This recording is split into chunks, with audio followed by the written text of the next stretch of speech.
Today's speakers, we're going to start out with Kathy Brown. Kathy is a leader at Voss Corporation. You do Salesforce work, correct? Yeah, and then we're going to follow up with Michael Carducci. Michael's a local guy as well.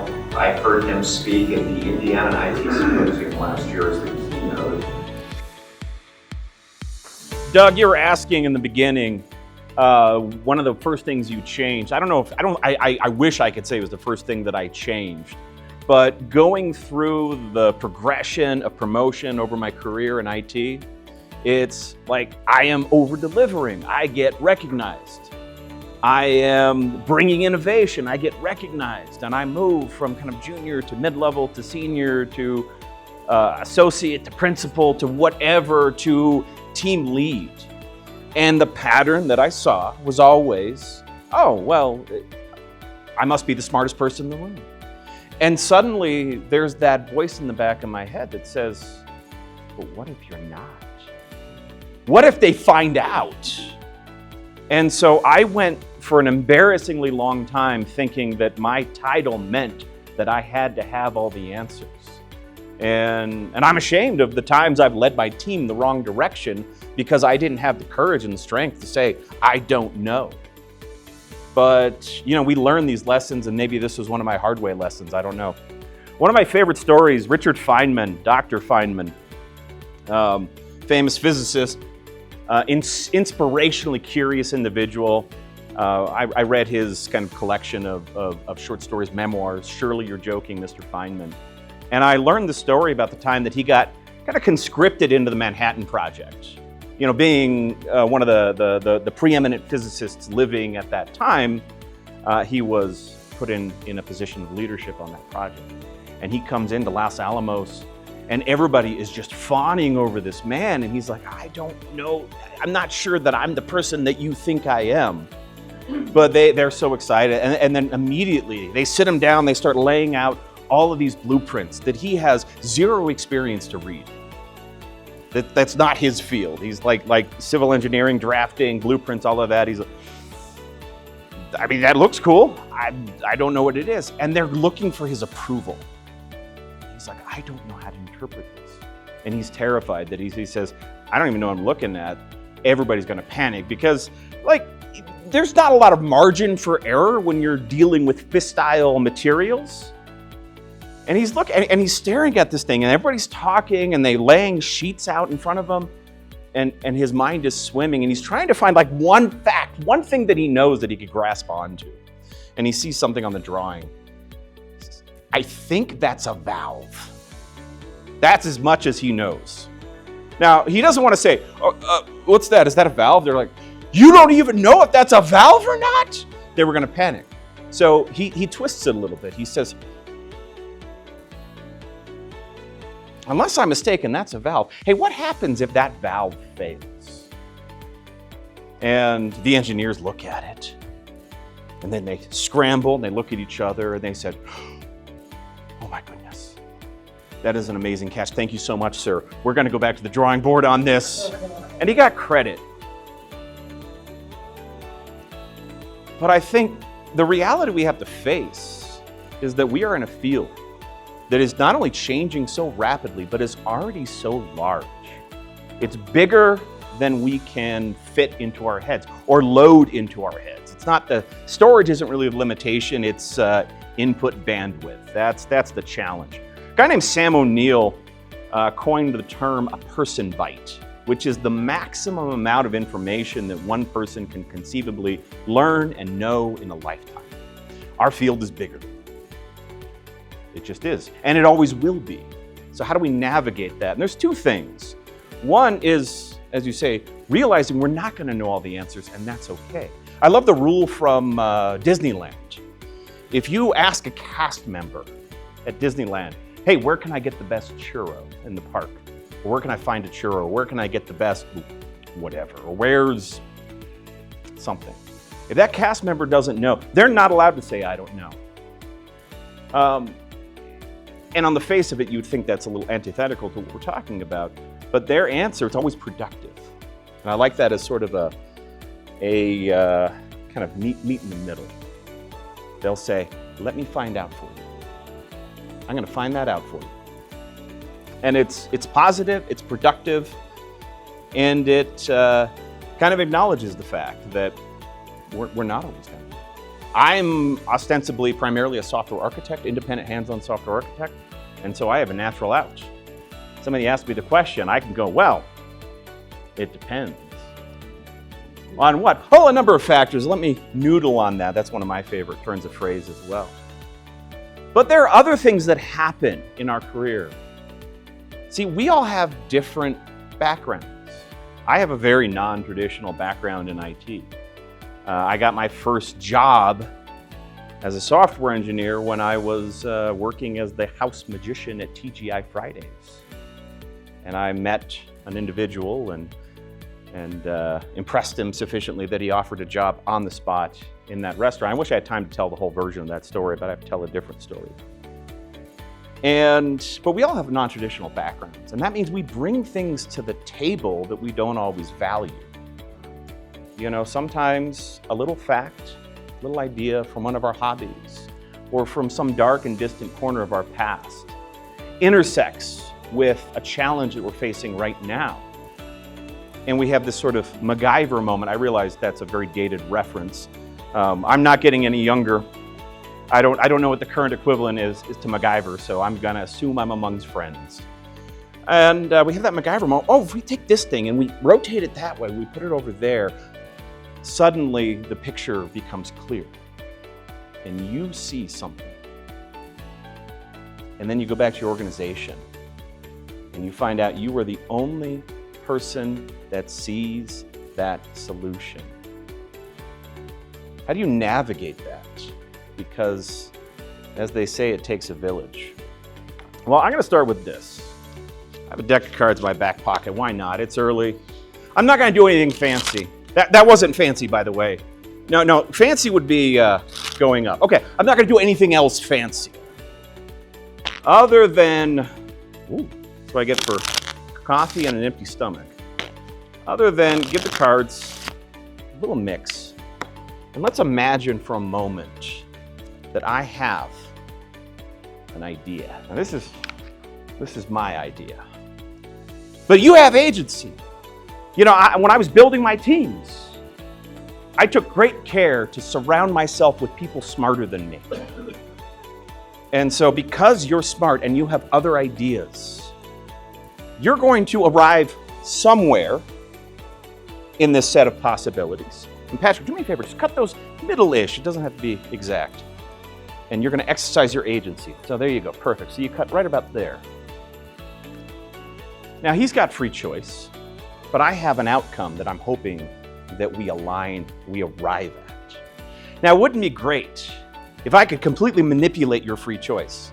In fact, take the card you cut to, hold it up and show it to everybody. Wouldn't it be great if we were just magically on the same page? Thank you. Give him a round of applause. Unfortunately, it doesn't work like that in real life, and that's why we're going to talk about this topic right here, leading with the art of innovation. Because the very fact that you're here right now, taking time out of your day, taking time out of your schedule to meet with a diverse and interesting group of people who all have their stories to tell, that means you're likely an innovator. What defines an innovator? Well, innovators tend to be active information seekers. They attend conferences and professional development events like this one. They have a breadth of knowledge beyond just the narrow expertise that they have in their field. They tend to have cultivated more diverse interpersonal networks. You tend to be able to cope with a little more uncertainty than other people. You're willing to adopt new ideas. In a word, you are venturesome. And so this idea, this concept that we have of an innovator, the type of person who's here right now, they make up just 2.5% of a social system or organization, according to Everett Rogers, the author of Diffusion of Innovations. It's the unique cognitive and social diversity that this group offers that give you unique insights into opportunities and possibilities and solutions ahead of the mainstream. And the reality is, the kind of people who are with us that we are surrounded by right now, if you're not innovators, you will be. That's as close to a guarantee as anybody can make in this world. And you hear something like that, and we think, okay, well, that's a good thing, right? We're innovators, that's a great thing. But it actually puts you at a huge disadvantage. Now, unintentionally, one of the best case studies on this topic was the film Moneyball, based on the book by Michael Lewis on the 2001 season of the Oakland Athletics, where we had a team that was presented with an insurmountable challenge. They just didn't have the kind of budget to be competitive in Major League Baseball. And they had to pivot. They had to try something new. They had to try something different. And what did they do? They took a data-driven approach, which was radical at the time, especially in the sport of baseball.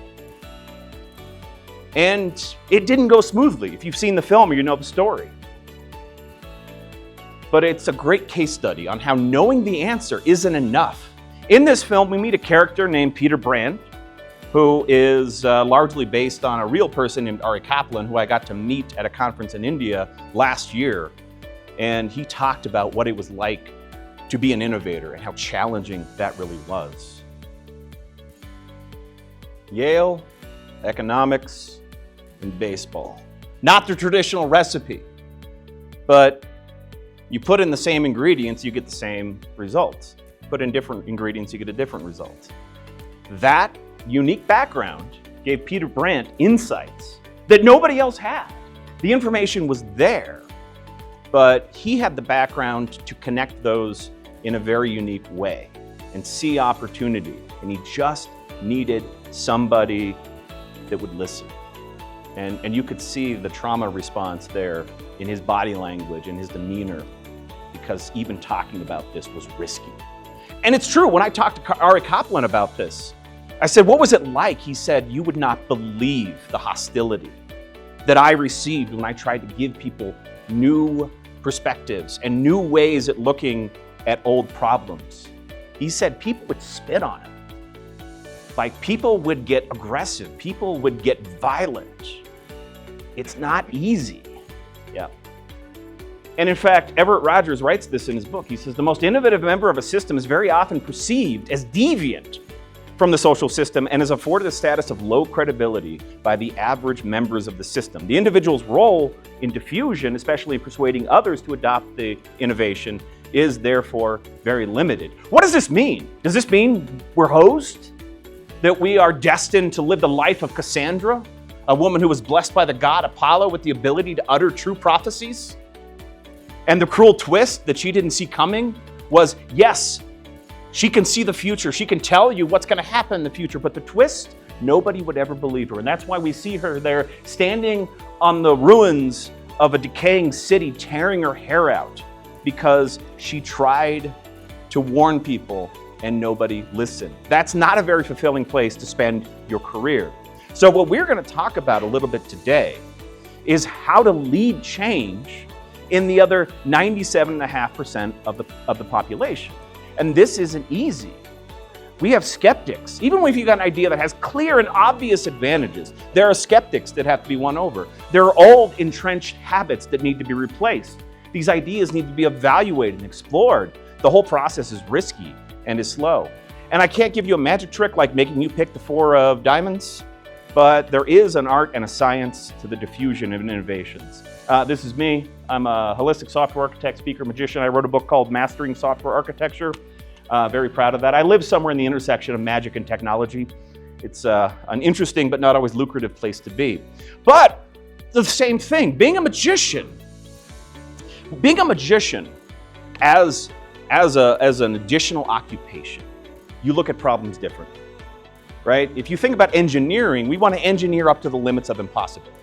And that's where we stop. As a magician, if what you're about to do isn't impossible, it's not worth doing. So where engineering stops, magic starts. And we have to engineer a way to make these miracles a reality, even if they're just illusions, because sometimes an illusion is enough. And as a consequence of all of this, just decades of training, solving problems in very unorthodox ways, I just developed a set of skills that I didn't appreciate. I thought, well, there's the magic side of my career and there's the tech side of my career, and never the two shall meet. But suddenly I realized, no, this gives me entirely new perspectives, entirely new insights, entirely new cognitive tools. I was that person that could see the solutions. I could just see them.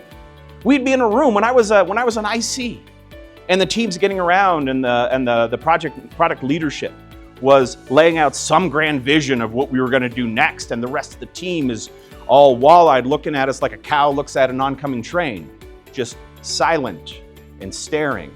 I'm over there, I'm like, yeah, we could do that. That's probably one sprint. They're kicking me under the table. And in fact, my old boss used to make jokes about how my mouth would always write these giant checks. He says, I hope your butt can cash that. I'll never forget the day that I think it was actually this moment when I'm like, yeah, we could do that. We could do that in 2 weeks. And the product leader there, Andre, his name was, he says, yeah, you would sign that check? I felt challenged. And I said, you know what? I would sign that check. And he reached behind his desk and pulled out a giant novelty check. And he filled it out and he made me sign it. So immediately, of course, I start backpedaling. There's a little asterisk in the payee line. I've got a little star there that says regression testing. Basically, I was saying it would be done, but it wouldn't, be done. And it certainly wouldn't be done. 5 dones. 5 dones meant actually in production at that company. But I was always that person. I could just see the answers. But that wasn't enough. I was rarely effective. And that's when I learned that to be effective, we don't just need to know the answers, we need to be effective. And I love this quote that came from the Carnegie Institute. They said that even in highly technical fields like engineering, all our technical, sorry, that's a different quote. I got ahead of myself. But no, this is it. Our technical skills, they're just our ante. They get us into the game, but all they do is get us into the game. Everything beyond that point depends on everything else we bring to the table. We got to be influential. Oh, there's my Carnegie Institute quote. Got ahead of myself. We have to be influential. And this is the key soft skill, how we deal with people.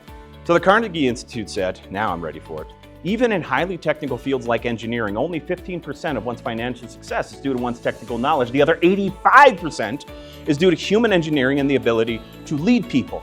That was the challenge. It wasn't me seeing the answers. It was getting other people to see the answers. And I have studied this for years. I've tried to get better at this. These are some of the books I've read. I've read a lot of books on this topic, but after a particularly disappointing change effort, I went to the source, the granddaddy of them all, Everett Rogers' Diffusion of Innovations. It is a wonderful book and it is a terrible book. It is a wonderful book because it is comprehensive. It is almost 600 pages of dense academic prose, meticulously researched, hundreds of citations and references. That is the culmination of everything we know about how ideas spread, what the variables are. But it's written by and for academics. This is why it's terrible. It doesn't tell you what to do. And that is a huge problem in our industry. Anybody kind of in a quote unquote agile organization? Yeah, I say quote unquote, but yeah. Well, we don't really know how to do agile, and it doesn't really fit into a package. In fact, if you go read the Agile Manifesto, it's still there, it's still online in its original form. If you read it, it just kind of has a bunch of ideas. Hey, we value individuals and interactions over processes and tools. We value customer collaboration over comprehensive document or whatever it is, contract negotiation. There are the value statements, and then there's the 12 principles. And that's all well and good, but it tells you precisely nothing about how your team should operate. And in the end, somebody out there said, I smell an opportunity, and they sold us processes and tools that we kind of blindly follow. But that's why we're there. That's why Agile has developed the reputation that it has, because nobody can really tell you what to do, except maybe you. In Agile and diffusion of innovation and anything else. But there are variables. There is an art and science to all of this. And one of the realities that we have to contend with is everybody wants change, but nobody wants to change. Because all the time, whatever your innovation is, it's always perceived as new, even if it's not objectively new. Doug and I were having a conversation before everything started. I said, I'm more focusing on a lot of the older and increasingly forgotten ideas because there's still gold in them, their hills. But we're so busy chasing the cutting edge, we end up losing sight of the stuff that is timeless, and we mistakenly believe it's obsolete. And we end up relearning those lessons and reinventing those ideas. And there's about a 7-year cycle in IT where we reinvent the same ideas about every 7 years, because that's about how long it takes us to forget. And so I might have an idea that's not new at all, that's old, established, proven. But to the masses, it's a new idea. And it has to spread. How does this work? How does this happen? Well, diffusion innovation gave us over a century of focused research on how ideas spread. And despite the diversity of contexts and innovations and social groups, the similarities are always strikingly consistent. We start with an innovation, which is an idea, a practice, a tool, an object, technology, anything that's going to give some degree of benefit for potential adopters. Any kind of change that we want to see take place. But as we've established, the sphere of influence of your average innovators fairly small. And in innovation, the hands of a small number of innovators won't take root. It has to spread. It has to be increasingly adopted. And so in practice, successful innovation spread from the innovator to a small number of early adopters. And if the early adopters are sufficiently well regarded and well connected in the organization, it will continue to spread to a larger group. This is the early majority. Whoop, there's my early adopter. There's my early majority. There we go. And it's typically at this point that the innovation kind of takes root and takes off and starts to accelerate. This is where it gains a bit of a critical mass.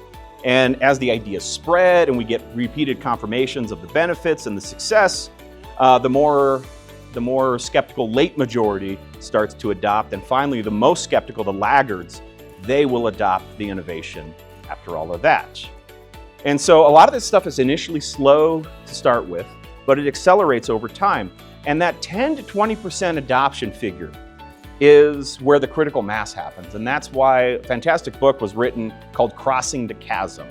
And it was all about how to get from here to here. This is the chasm. And it's one of many great books because it's all about hitting that point of critical mass. That's when the change initiative becomes self-sustaining. And that's where it really starts to take off and start spreading and accelerating on its own. So this sigmoid curve, this S-curve, this is a generalization of cumulative adoption of successful innovations. And the most important thing is what gets you there. Your innovative nature, your cognitive diversity, all the rest of it is not enough to get you there. We have to become change agents. And that's not nearly as scary as it sounds, but we have to look at the problem differently. Because your idea is probably not going to take off by chance or even on the merits of the idea alone. There are multiple key factors. The merits of the idea are one of them. Your ability to identify key individuals in the organization is another one. Finding those early adopters, finding those champions, especially if you're trying to cascade ideas down across the organization. A few years ago, I was the chief architect at S&P Global, and I was largely overseeing a startup within the enterprise, a new division. We were doing really interesting things with RAG and language models about 1 to 2 years ahead of ChatGPT, which was a cool place to be, except we were a little early to the market. And it was very hard to get people to wrap their heads around some of these ideas. But finding those key individuals help. Your relationships, your ability to influence those individuals are key as well. But let's start at the beginning. Let's kind of break this down, how this happens. Given some problem, through some amount of research, the innovator develops a solution that can be adopted and developed a solution and then packaged that so it can be adopted. And it's at this point that the diffusion and adoption process begins. And ultimately, we have the consequences. The innovation might be adopted, it might be rejected, it might be adopted and then later discontinued. There's a lot of things that can happen. Also, these first two, they don't always happen in order. Sometimes you're researching something else and you stumble across the answer to a problem that you hadn't even thought about. And it's just like, oh. But other times we get so enamored with something we find that we try to invent a need. So be careful. We don't want to invent need by brute force just because the technology is cool. Resume-driven development is a losing proposition in the long term. So be cautious around those things. And then we have these hurdles. Very Escher-esque hurdles. You know, I was looking for some kind of beautiful picture that would encapsulate this vision I had in my mind. That is a blueprint, not a yoga mat. And I thought, well, I'll just get AI to generate for me. So one, the legs on these hurdles really breaks my brain, but also I still had to spend about 4 hours of Photoshop to get close enough to what I was looking for. But the first hurdle we have is the perception of a need. See, we as technologists, we tend to be techno-optimists. We tend to believe in the march of progress. But the key to success and building credibility over time lies in our ability to connect a potential innovation to a genuine need in the organization. And we can't, we have to remember that perception is reality. That if people don't perceive a need, it's not going to happen. Years ago, I worked in an IT department of a company. I was doing kind of system administration, office system development. This was 25 years ago. And I remember there was one guy in the IT department, a guy named Steve. Now, Steve was a special kind of human being. The thing that got him out of bed in the morning every day was writing policy documents and procedures. And God love him. Somebody has to do it. I'm glad it's not me. And his pet project was always a disaster recovery plan. That was an important thing for an organization like ours to have. But every time we had a meeting, we had our monthly meeting, and he would always try to table his DR plan. Hey, let's start making progress on this. Let's start putting this in practice. Let's sign the contract. Let's do a DR test. And you're like, well, we have more pressing issues. And so it never happened again and again. We kicked the can for a couple of years because there was no perception of a need. And then one day we had an outage. 3 days, evaporated 3/4 of profit. You better believe there was a perception of a need after that. And I've never seen the man smile so big. When we had the post-mortem meeting, he says, I think it's time. Boom, his whole proposal. We talk about disaster recovery, and the executives, everybody was all ears. Now, it doesn't have to be like that. We can use our skills and influence to shape perception. And at the same time, we have to recognize there is one unshakable perception, and that is change is risk. So that means we need to communicate that the risk of inaction is higher than the risk of action. And that's not easy to do, right? Perception drives motivation. We know this. There are two ways to motivate people, towards pleasure or away from pain. Both of these have their challenges. But the away from pain is always much stronger. And so when it was towards pleasure, hey, this is going to make things hypothetically better, I could take it or leave it. But when it hurts and somebody says, I'm going to make the pain stop, suddenly we're all ears. And this is what we saw with Steve's DR plan. We need to communicate these things. We need to understand that different things, the perception of a need and type of benefit is going to change how we approach these things. Speculative innovations, preventative innovations are harder because we're not feeling pain right now. So we know an ounce of prevention is worth a pound of cure, but it's hard to see that when you're not feeling pain. We have to shape perception. Now, a guy named Robert Cialdini, Dr. Robert Cialdini, who I believe has the honor of being the most cited academic living today, wrote not just Influence, the Psychology of Persuasion, which is a great book. He wrote another book called Persuasion. And persuasion, influence is all about how to structure your argument optimally, how to make your case optimally. And persuasion is about how to lay a foundation to make people more perceptive to what it is that you have to say, right? There are a number of sources. The biggest one is attention. Just driving people's attention. Maybe you have a change that's going to require an innovation that's going to require some radical changes into how you adopt technology, moving from on-prem to the cloud or changing technology stacks or anything else. If I'm an executive and I'm going to you and I'm saying, hey, you're going to do this new thing, and that's just how it's going to be, there's a lot of different reactions people are going to have in that moment. And it usually centers around fear. Hey, I'm really good at this other stuff, and now I have to go to this thing I've never worked with before, brand new. This is risky, I don't know. And we're gonna be instinctively looking for ways to get out of that situation. But what if I change your attention? And I say, now, Chris, I know you are a bright individual. You're a passionately curious individual. You get some enjoyment out of being on the cutting edge. You don't like to always be in the trenches of the legacy stuff. Sometimes you like to be on the cutting edge. Is that a fair statement about you? Sure. Now I've just reframed his entire perception.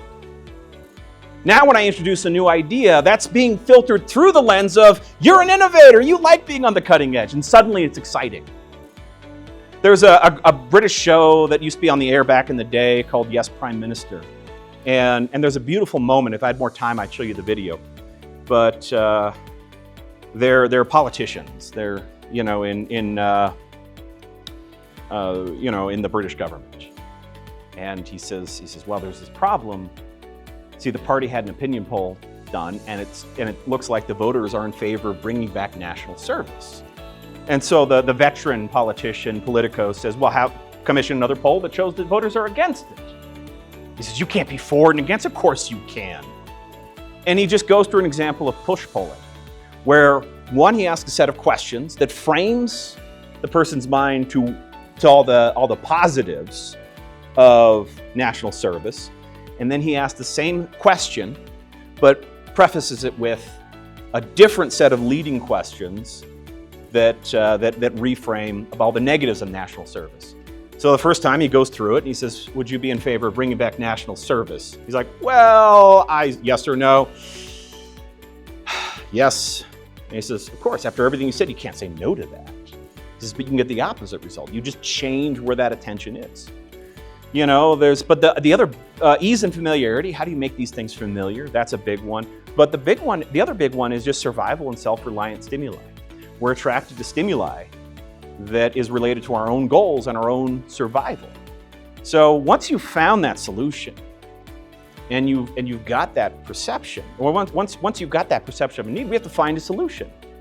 Now it seems like there's a solution for everything, but it doesn't just have to meet the needs, it has to be in reach for adoption. And that's where packaging comes in. Packaging is where we take the innovation and we remove the friction. See, it doesn't matter what the innovation is. The J curve is reality. That we're here and the innovation promises to take us here. And there's this expectation that it's gonna be a nice linear, whoop, things are just gonna get better, but that's not how it works. Initially, there is disruption. You're gonna slow down before you can speed up. And this is where a lot of promising innovations go to die. Packaging is all about minimizing that dip. And there's all kinds of different tools that we have at our disposal for packaging. It could be documentation, a POC reference implementation, training, coaching, mentoring, automation. There's no one-size-fits-all answer. And then we have to reach that critical mass. That's the key. It doesn't matter how good your innovation is, even properly packaged. It depends. For example, we all know that the QWERTY keyboard is not particularly optimized for the way our hands move, or the English language, or anything else. There's a lot of stories about how we ended up at that. Regardless, this is the layout that we have. And a guy named Augustus Dvorak said, this is stupid. Like, we don't have the limitations of mechanical hammers anymore. People can type faster, the machines are more reliable. What would the optimal keyboard layout look like? Do this right now. Drum your fingers. Who's going pinky to index finger? All of us. Who's going index finger to pinky? Yeah, it's awkward going that way, isn't it? And that's something Dvorak understood. So when he defined this keyboard layout, common letter pairs, ST, NT, SH, TH, they all go from the outside to the inside. It's designed for parallelism, so you alternate hands a lot, but except when you have those digraph pairs. You can type those very effectively, very easily. This is the keyboard layout I use. Well, not this one actually is the one I use. This is Programmer Dvorak. It's even dumber. But I can now type 140 words a minute at 100% accuracy. Whoop-de-doo. Turns out that typing has never been the bottleneck. It's figuring out what to type has always been the bottleneck. But hey, it's a flex, I guess. At the same time, I had to relearn how to type. I went from typing 80 words a minute to 18. And it took me about a month and a half to get back up to 80 words per minute. And so that's the challenge. And that's why that critical mass is so key. It's not enough to have the innovation. It's not enough to have the knowledge and the will. We have to find those early adopters. Now, in Moneyball, Billy Beane is the general manager of the Oakland A's. And he says, well, I have a direct report, Art Howe. That's Art Howe. And he says, here's how we're playing the team. And Art Howe, traditional, he was a laggard, he was a skeptic. He was the last person to be convinced. He wouldn't change. He was right as an early adopter in terms of his position of respect and authority in the team and being very connected to the team, but he was wrong in that he couldn't be an early adopter. He just wasn't wired that way. And so Billy Beane had to pivot, and he had to do something he'd never done before. Build relationships with the people on his team and go down to the grassroots instead of trying to do a top-down. Sometimes the top-down works, and that's great because that means you just have to convince one person. But that's not always the case. Sometimes we have to convince everybody. And Robert Cialdini's other book, Influence and Psychology of Persuasion, is a fantastic tool in being more influential in persuasive, building those relationships. And we have to manage that diffusion because, if everything takes off, great, but it's not the finish line. People are going to keep adopting, people are going to be reinventing innovations, and neither is this. So to kind of close everything down in the last few minutes that we have, I'm just going to talk about the variables. And I'm going to talk a little bit about optimizing those variables. This is the 30-ish minute version of what is actually a full day workshop for me. But let's talk about these. There are 5 key variables: relative advantage, compatibility, complexity, trialability, and observability. All of these variables are positively and negatively correlated to the rate of adoption, depending on what we have. So we have the first one, the relative advantage. The relative advantage is all about the why. That means if we want to be persuasive, we have to succinctly communicate to whoever we're communicating with what's in it for me, right? If you want to persuade me of something, you won't be effective if you tell me what's in it for you. Because your goals and your challenges and my goals and my challenges, your incentives, my incentives, they're not aligned necessarily. Now, they may be aligned in terms of the outcomes, but if I'm framing it about how it's going to make my life better, the upper leadership really isn't going to care. At a minimum, you need to be able to communicate 3 things succinctly. What is the thing? What does it do? And why should I care? As an exercise, whatever it is that you're trying to drop on the world, what's in it for the partners? What's in it for the individuals, the managers? What's in it for you? What's in it for the teams? What's in it for your boss? What's in it for the executives, the stakeholders, the customers, the developers?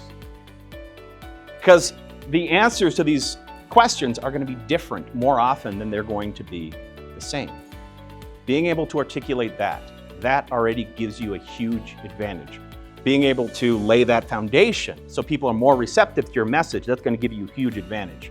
But it's all about communicating that relative advantage. The second one is compatibility, right? So old ideas are the main mental tools that individuals utilize to assess new ideas and give them meaning. We cannot deal with an innovation except on the basis of the familiar.